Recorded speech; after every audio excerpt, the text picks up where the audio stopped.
আসসালামু আলাইকুম এভরিওয়ান। আমি আছি একটি গ্রামের ভিতরে।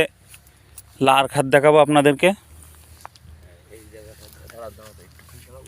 লার খাত দেখাবো, দেখেন গাছ দেখা যাচ্ছে না, আবার কি পরিমাণে লাউ ধরেছে।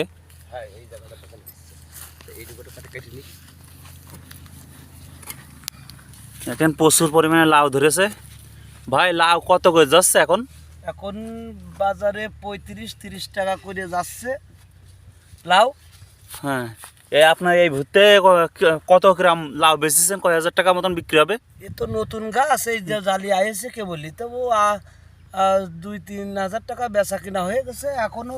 আর গাছে যা ধরেছে তা তো আর 10-20 হাজার মানে হয়ে যাবে না আস্তে আস্তে। তা আল্লাহ যদি রহমত করে আগামীকে না হয়, তারপরে দাম যদি ভালো পান, দাম যদি একটু ভালো পাই। হ্যাঁ আসলে দামেরও তো ব্যাপার, হ্যাঁ, অর্ধেক কৃষকদের তো আসলে কোনো মূল্য নেই, এই জন্য কৃষকরা কোনো জিনিসের দাম পায় না। হ্যাঁ, এই লাউ করতে যেয়ে তো ব্যাপক খরচ, অথচ কৃষক সে খরচটা পায় না। হ্যাঁ, প্রচুর টাকা পয়সা খরচ করে দেখা গেল যখন ফসল উঠতেছে সেখন দাম পাচ্ছে না। তখন দাম পাচ্ছি না, যখন ফসল ওঠে তখন আমরা দাম পাইনি। হুম।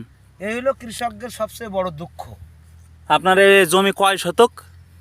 আমার এখানে আছে 17 শতক জমি আছে, এখানে আছে 9 শতক লাউ, আর ওই বাদ বাকি আছে এখানে মিষ্টি কুমড়ো লাগানো। মিষ্টি কুমড়ো লাগানো আছে। ওই যে মিষ্টি কুমড়ো দেখে আসলেন, হুম। তুলে রাখিছি। হ্যাঁ কটা উঠায়ে আজকে পয়লা উঠালাম, হ্যাঁ। উঠায়ে আজকে বাজারে নেব, হুম। এই জন্যই উঠায়ে রাখলাম। প্রচুর পরিমাণে লাউ ধরেছে। মিষ্টি কুমড়োর পাশাপাশি এই যে এই ভুঁইতে কদমের চাষও করা হয়েছে।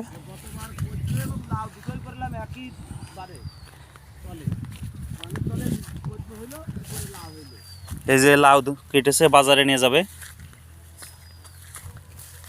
আর এই যে মিষ্টি কুমড়ার চাষ করা হয়েছে, এই যে মিষ্টি কুমড়ার।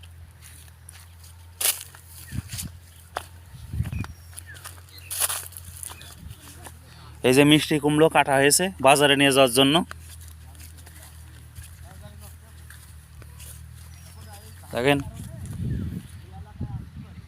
ভিডিওটি ভালো লাগলে ফেসবুক পেজটি ফলো করে দেবেন, ইউটিউব চ্যানেলটি সাবস্ক্রাইব করে দেবেন প্লিজ।